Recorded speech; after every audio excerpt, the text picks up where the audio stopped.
What if I told you that the conflict everyone believed was spiraling towards an inevitable, large-scale war might suddenly, unexpectedly, grind to a halt? For weeks, the world has held its breath, watching tensions between the United States and Iran ratchet up to their highest point in decades. We've seen military assets moved into position, heard increasingly hostile rhetoric from both sides, and watched as global markets trembled with uncertainty. The narrative seemed set in stone. Escalation was not just possible, but probable.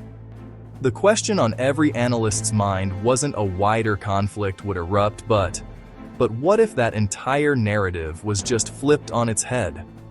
What if a secret channel, operating behind the scenes, just delivered a potential off-ramp from this highway to confrontation? Because just hours ago, in a move that has stunned international observers, a shocking and detailed 45-day ceasefire proposal was delivered to key officials in both Washington and Tehran. This isn't a vague offer or a public statement of intent.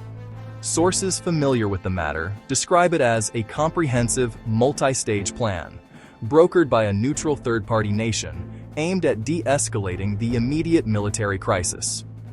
The proposal reportedly landed on the desks of top national security advisors, bypassing the usual, more public diplomatic channels. The secrecy and speed of this development are unprecedented, suggesting a serious, high-level effort to pull both nations back from the brink. The document outlines specific, verifiable steps for both sides to take, beginning with an immediate cessation of all hostile military actions. But here's the twist, and it's a significant one. This isn't a done deal, far from it. No one has said yes yet. As of this moment, there has been no official acceptance, rejection, or even public acknowledgement from either the White House or the Iranian government. The world is now in a state of suspended animation, waiting. Inside the corridors of power, intense and frantic deliberations are almost certainly underway. For the United States, accepting the deal could be seen as a pragmatic step to avoid a costly war, but it could also be framed by critics as a concession. For Iran, it offers a potential reprieve from crippling sanctions and the threat of military strikes, but agreeing to terms could be viewed internally as a sign of weakness. Both sides are weighing the immense political risks against the catastrophic costs of continued conflict. Every passing hour of silence only amplifies the tension, and this is where the situation becomes incredibly precarious. Experts we've spoken to in the last hour are starkly divided, warning that this moment is a critical inflection point. This ceasefire proposal is a double-edged sword. On one hand, it presents the clearest path to de-escalation we have seen. If accepted, it could pave the way for broader negotiations, stabilize the region, and calm volatile energy markets. It could be the beginning of the end of this crisis. But on the other hand, if this proposal is rejected, or even ignored, it could have the opposite effect. A failed peace effort of this magnitude could be interpreted by hardliners on both sides as the final proof that diplomacy is futile. It could remove the last restraints, creating a permissive environment for military action.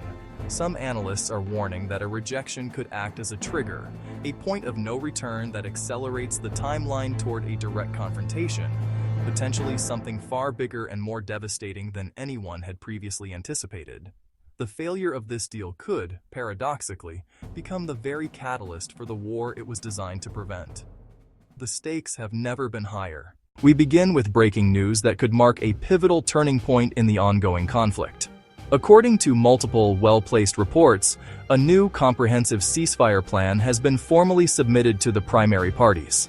This diplomatic push is being channeled through a complex network of global and regional mediators, with the United States and Iran acting as the key international brokers, reflecting the high-stakes geopolitics at play.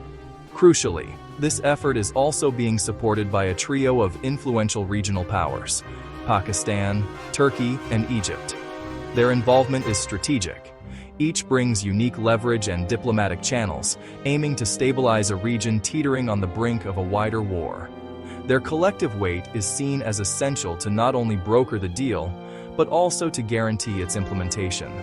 The proposal itself is structured in carefully sequenced phases. The first and most urgent step is a call for an immediate and total pause in fighting. This isn't just a temporary truce.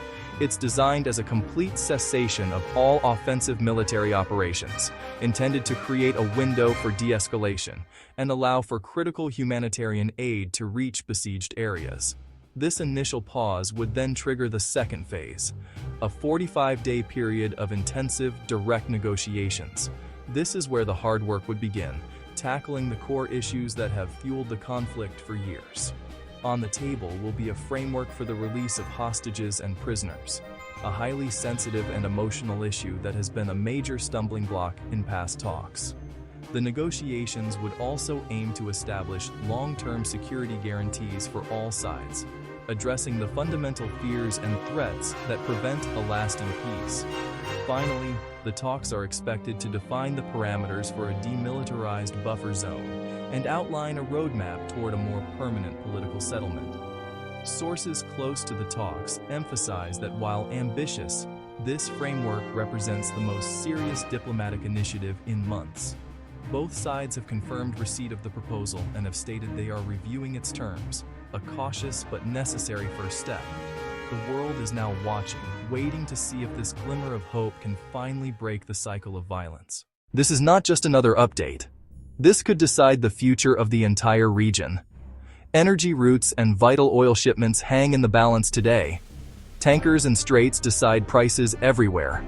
Currency markets flash warning as geopolitical risk spreads worldwide. Safe havens rise while confidence fades. Escalation risks are rising. One misstep could ignite wider clashes. Deterrence is fraying. The Strait of Hormuz, a choke point for global energy and trade. Markets whipsaw on every headline and missile report. Volatility is the new normal. But here's the problem. Iran has not agreed yet. Mediators confirm the terms. Tehran is still weighing political costs carefully. Back-channel talks continue. Intense, secretive, but no commitment yet. Which means this deal could collapse at any moment. Even while diplomats gather for peace talks, a fragile hope flickering in quiet back rooms, the reality on the ground is starkly different. The conflict isn't just continuing, it's escalating in dangerous and unpredictable ways. Reports indicate a significant surge in military operations. We're seeing more sophisticated weaponry deployed, and battlefronts that were once stable are now flaring up with renewed intensity. Intelligence sources point to a sharp increase in drone and missile strikes, targeting critical infrastructure far behind the front lines. This isn't just a tactical shift. It represents a strategic deepening of the war, expanding its scope and raising the human cost with each passing day. This creates a deeply unsettling paradox. On one hand, the language of diplomacy. On the other, the unmistakable logic of force.